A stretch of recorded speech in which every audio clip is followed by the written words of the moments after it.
So guys, Apple ने recently iPhone 12 series launch की है इंडिया में और आपको पता ही होगा कि उसकी प्राइस कितनी ज़्यादा है। लेकिन इतना प्राइजी होने के बाद भी इंडिया में उसकी काफ़ी अच्छी सेल हुई है। एंड अगर आपको याद हो कि आईफोन 11 के टाइम पर वो अमेजोन और फ्लिपकार्ट पर भी काफ़ी ज़्यादा सेल हुआ था और इवन एट द एंड आकर सोल्ड आउट भी हो गया था। और एप्पल के पास 1.1% मार्केट शेयर है और ये शाओमी से भी ज़्यादा अर्निंग करती है क्योंकि एप्पल के फ़ोन से इतने ज़्यादा प्राइसी है। और ये देखकर आप इजीली बता सकते हो कि एप्पल इंडिया में काफ़ी ज़्यादा अच्छा परफॉर्म कर रही है। तो गाइज, आज हम बात करेंगे how Apple is winning in India. तो जल्दी से वीडियो को लाइक कर दीजिए, चैनल को सब्सक्राइब कर दीजिए सो दैट हम जल्दी से जल्दी 100 सब्सक्राइबर्स तक पहुंच जाए। तो hello guys, this is Sid from Tech Biscuit, let's get started. तो सबसे पहले बात करते हैं प्राइसिंग की, क्योंकि प्राइसिंग एक बहुत इंपॉर्टेंट फैक्टर है फ़ोन में।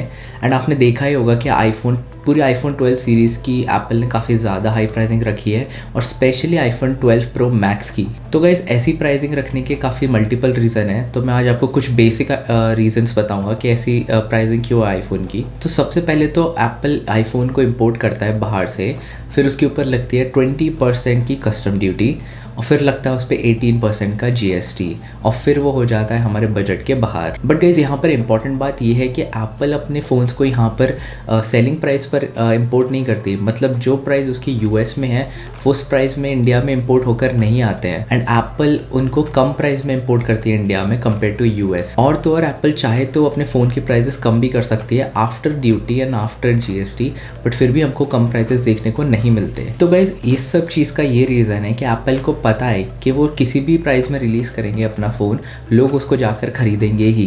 एंड जैसे ही फिर प्राइस पब्लिक होती है आईफोन की, न्यू आईफोन्स की, तो वैसे ही फिर हम लोग को कुछ मीम्स देखने को मिलते हैं, जैसे कि दुबई जाकर ले आइए, आपको दुबई में सस्ता पड़ेगा, प्लस आपका टूर भी हो जाएगा, या फिर किडनी वाले जोक्स एक्सेट्रा। एंड एप्पल को ये सब बातें पता हैं, उसके बाद भी उसकी प्राइस वही रहती है, लोग स्टिल उसको परचेज करते हैं। एंड यही एप्पल टारगेट करता है इंडिया में कि हम किसी भी प्राइस में रिलीज़ करेंगे, लोग उसको लेंगे। एंड एप्पल यही टारगेट करता है कि इंडिया में हम किसी भी प्राइस में रिलीज़ करेंगे, लोग उसको खरीदेंगे। And at the end of the day Apple भी एक कंपनी है और हर कंपनी का गोल होता है प्रॉफिट।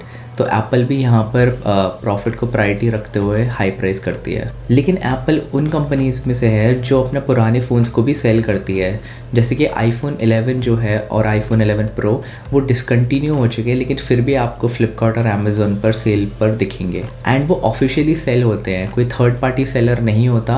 और इवन आपको आईफोन 10R भी देखने को मिलेगा, जो कि काफ़ी पुराना फ़ोन है। तो गाइज, अब आप लोग ही बताओ कि एंड्रॉयड के साइड पर ऐसी कौन सी कंपनी है जो अभी भी 2018 के फ़ोन सेल कर रही है अमेजोन और फ्लिपकार्ट पर। बट एप्पल यहाँ पर ऑफिशियली इंडिया में आईफोन 10R जैसे फ़ोन को डिस्काउंटेड प्राइस पर बेच रही है और लोग अभी भी उस फ़ोन को ले रहे हैं। एंड एप्पल को पता है कि लोग उसके डिसकंटिन्यूड प्रोडक्ट्स भी लेंगे, चाहे उसकी कोई भी स्पेक्स हो, वो कितना भी पुराना रिलीज़ हुआ हो।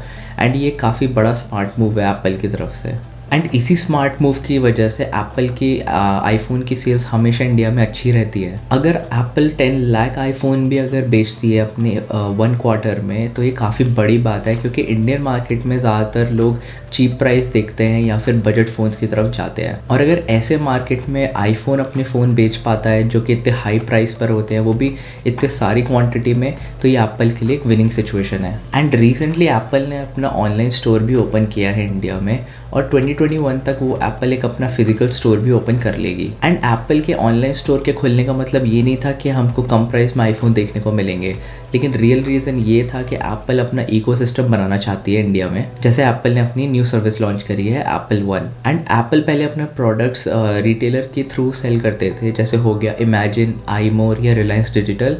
एंड रिटेलर्स के साथ हमेशा क्वांटिटी और अवेलेबिलिटी का इशू रहता ही था। एंड ऐसा इसीलिए क्योंकि तब एक रूल था इंडिया में कि आपको अगर कोई भी कंपनी इंडिया में कुछ सेल कर रही है तो उसके 30% कंपोनेंट्स उनको लोकली सोर्स करने पड़ते थे। दैट मीन्स एप्पल को अपने कुछ कंपोनेंट्स इंडिया में ही सोर्स करने पड़ते थे। रिसेंटली एप्पल ने अपने आईफोन्स, चार्जर एंड एसेसरीज वगैरह रिसेंटली मैन्युफैक्चर करना स्टार्ट किए, सो दैट उनका एप्पल का इकोसिस्टम बना रहे इंडिया में और वो डायरेक्टली सेल कर पाए इंडिया में, एंड बीच में कोई भी मिडिल मैन नहीं हो। लेकिन सिर्फ इतना सा रीज़न नहीं है, एक और रीज़न है कि एप्पल को मैन्युफैक्चरिंग चाइना में काफ़ी महंगी पड़ रही थी, इसलिए वो चाइना से हटकर इंडिया में आ गया। और जो यूएस चाइना की ट्रेड वॉर है उसमें एप्पल को पर्सनली काफ़ी ज़्यादा लॉस हो रहा था। तभी एप्पल धीरे धीरे इंडिया की तरफ फोकस कर रहा है और वो एप्पल चाहता है कि वो कम से कम प्राइस में इंडिया में मैन्युफैक्चर करे और सिर्फ इंडिया में ही सेल नहीं करे, जबकि बाहर भी सेल करे, क्योंकि इंडिया में उनको मैन्युफैक्चरिंग कॉस्ट काफ़ी कम पड़ेगी तो वो बाहर भी एक्सपोर्ट कर सकते हैं, जैसे कि यूएस या फिर कोई और कंट्री, और इससे एप्पल का प्रॉफिट काफ़ी ज़्यादा बढ़ जाएगा। एंड जब भी नया आईफोन लॉन्च होता है स्टार्टिंग में उसकी काफ़ी ज़्यादा हाई प्राइस होती है, बट जैसे ही आईफोन थोड़ा सा भी पुराना होता है उसकी प्राइस तुरंत गिर जाती है। तो गाइस ओवरऑल आईफोन की प्राइस महंगी है, थी और रहेगी, चाहे वो किसी भी कंट्री में मैन्युफैक्चर हो। एंड इस बार एप्पल ने ऐसे प्रोडक्ट्स को इंट्रोड्यूस किया है इंडिया में जिसका मार्केट अभी एग्जिस्ट करता ही नहीं है। For example iPad and MacBook. ऐसा नहीं है कि लोग इनको लेते नहीं हैं, बट लेते हैं लेकिन काफ़ी कम क्वांटिटी में लेते हैं, लेकिन वो भी इस बार चेंज हो गया एप्पल के ऑनलाइन स्टोर खुलने से। आपने देखा होगा कि बहुत सारे लोगों ने इस बार आईपैड और आईपैड एयर प्री ऑर्डर किए हैं एंड जनरली लोग इन प्रोडक्ट्स पर ज़्यादा ध्यान नहीं देते हैं। तो खैर इस बॉटम लाइन ये है कि इंडिया एप्पल के लिए एक बहुत बड़ा सेलिंग हब बन चुका है और फ्यूचर में एक बहुत बड़ा मैन्युफैक्चरिंग हब भी बनने वाला है। और तो और एप्पल की फुल प्लानिंग है यहाँ से प्रोडक्ट्स एक्सपोर्ट करने की दूसरी कंट्री में। एंड इवन 1.1% मार्केट शेयर के बाद वो किसी भी फ़ोन कंपनी से ज़्यादा कमा लेती है, चाहे वो दूसरी कंपनी कितनी भी क्वांटिटी में क्यों ना अपना फ़ोन सेल करती हो। तो मेरे ओपिनियन में एप्पल फ्यूचर में और ज़्यादा ग्रो करने वाला है इंडिया में, और तो और उनका मार्केट पेनिट्रेशन भी इंडिया में काफ़ी ज़्यादा हैवी होने वाला है। एंड हमको ज़्यादा प्रोडक्ट्स देखने को मिलेंगे और वो सारे प्रोडक्ट्स हमको डे 1 को देखने को मिलेंगे thanks to online store and Apple की स्ट्रैटेजी। तो गाइस एप्पल हाई प्राइस पर आईफोन सेल करती रहेगी, लोग दुबई और किडनी वाले मीम्स बनाते रहेंगे and at the end of the day Apple को प्रॉफिट होता रहेगा। तो गाइस ये थी एप्पल की पूरी न्यू इकोसिस्टम की स्टोरी इंडिया में। एंड आपका इस बात पर क्या ओपिनियन है वो नीचे कमेंट्स में ज़रूर बताइएगा और वीडियो को ज़रूर लाइक कीजिएगा, चैनल को भी सब्सक्राइब कर देना सो दैट हम जल्दी से जल्दी 100 सब्सक्राइबर्स तक पहुंच जाएं। So guys that's it for this video, have a nice day and I will see you guys in the next one.